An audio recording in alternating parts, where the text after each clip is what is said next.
कहते हैं कि कुछ कहानियाँ सिर्फ सुनाई नहीं जाती बल्कि महसूस की जाती हैं। ये कहानी भी ऐसी ही है, जहाँ दुख, उम्मीद, जादू और मोहब्बत एक दूसरे में गुंथे हुए हैं। ये दास्तान है रेपुंज़ल और सिंड्रेला की। दो लड़कियाँ, दो अलग जिंदगियाँ, मगर एक जैसा ख्वाब, आज़ादी और खुशी। सिंड्रेला। एक सरसब्ज मगर गरीब बस्ती में सिंड्रेला रहती थी। उसके चेहरे पर हमेशा नरमी और आंखों में खामोश सब्र होता। उसकी माँ बहुत पहले दुनिया से जा चुकी थी और बाप के इंतकाल के बाद उसकी जिंदगी मुकम्मल तौर पर बदल गई। सौतेली माँ के सर्द लहजे, तेज नजरों और बेरहम अहकामात ने उसके दिन रात एक कर दिए थे। वो सुबह सवेरे उठती, घर साफ करती, कपड़े धोती, चूल्हा जलाती और सबके बाद खुद को भूल जाती। मगर इन सब के बावजूद उसके दिल में किसी के लिए नफरत ना थी। हर शाम जब सूरज ढलता और आसमान सुनहरी हो जाता, सिंड्रेला खिड़की के पास खड़ी होकर दूर महल की रोशनियां देखती। उसके दिल में एक ही ख्याल आता, क्या मेरी जिंदगी हमेशा ऐसी ही रहेगी या कभी मेरे लिए भी कोई खुशी लिखी गई है?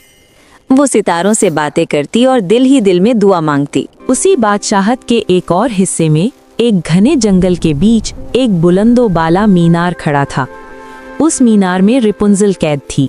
उसके लंबे सुनहरी बाल उसकी वाहिद पहचान थे, जो सूरज की रोशनी में चमकते और चांदनी में चांद से बातें करते लगते। रेपुंज़ल ने दुनिया को कभी करीब से नहीं देखा था। उसके लिए दुनिया सिर्फ कहानियों, ख्वाबों और गीतों तक महदूद थी। जिस औरत ने उसे कैद कर रखा था वो खुद को मुहाफिज कहती थी, मगर दर हकीकत खौफ की जंजीर थी। वो रेपुंज़ल को बार बार समझाती कि बाहर की दुनिया खतरनाक है, लोग बेरहम हैं और आज़ादी सिर्फ दुख लाती है। मगर रेपुंज़ल का दिल ये बात मानने को तैयार न था। वो हर रात मीनार की खिड़की से आसमान देखती, सितारों से बातें करती और एक दिन आज़ादी की उम्मीद रखती। वक्त गुजरता रहा और एक दिन शाही महल में बड़ा ऐलान हुआ। शहजादा एक अजीमुश्शान जश्न मुनक्किद कर रहा था ताकि वो अपनी जिंदगी की साथी तलाश कर सके। पूरे शहर में खुशी की लहर दौड़ गई। सिंड्रेला का दिल जोर से धड़कने लगा। उसे लगा शायद तकदीर ने उसके लिए भी कोई दरवाजा खोला है। मगर सौतेली माँ ने उसकी उम्मीद को कुचल दिया। उसके पुराने कपड़े भी फाड़ दिए गए और सख्त लहजे में कहा गया कि वो कहीं नहीं जा सकती। तन्हा कमरे में बैठी सिंड्रेला फूट फूट कर रोई। उसने पहली बार आसमान से शिकवा किया। उसी लम्हे एक नर्म रोशनी कमरे में फैली। एक नेक दिल परी जाहिर हुई जिसके चेहरे पर शफकत और आवाज में इत्मीनान था। उसने कहा, नेकी और सब्र कभी जाया नहीं जाते। उसने जादू किया और सिंड्रेला का फटा लिबास एक खूबसूरत लिबास में बदल गया। कद्दू सुनहरी बग्घी बन गया और चूहे घोड़ों में बदल गए। बस एक शर्त थी, आधी रात तक वापस आना होगा। One condition, dear. You must be home before the stroke of midnight, or the magic will fade. दूसरी तरफ रेपुंज़ल के गीत जंगल में गूंजने लगे। एक दिन शहजादा शिकार के दौरान इस आवाज के पीछे चल पड़ा। जब वो मीनार के करीब पहुंचा तो उसने रेपुंज़ल को देखा।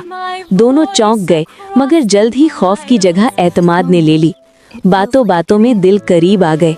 शहजादे ने वादा किया कि वो उसे आजाद कराएगा। I never thought I could feel this hopeful. We belong together, Rapunzel. I promise I won't rest until you are free.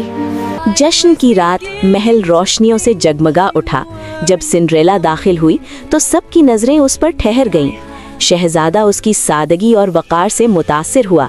दोनों ने रक्स किया, बातें की और लम्हे पर लगा जैसे वक्त रुक गया हो।